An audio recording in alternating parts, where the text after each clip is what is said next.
everyone, this is Rakesh and today we are gonna learn how to use until and unless. So friends, let's talk about until. Until is conjunction and preposition of time. Definition of until is up to the point in time or the event mentioned.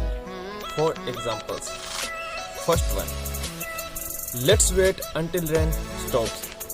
Second one, until Ram comes, I have to stay here. Third one, until I come, don't go. And remember one thing, that if you are talking about a future, then don't use will after using until. Fourth one, I will be in New York until August 21.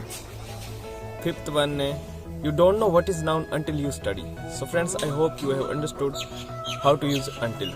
Let's talk about unless. Unless is conjunction.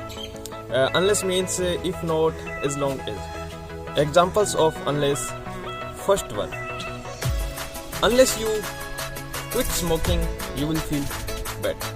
And you can also say, as long as you don't quit smoking, you will feel bad. More examples. Unless he tells me, I won't let him go. Unless you practice for English, you cannot learn. So friends, I hope you have understood how to use until and unless.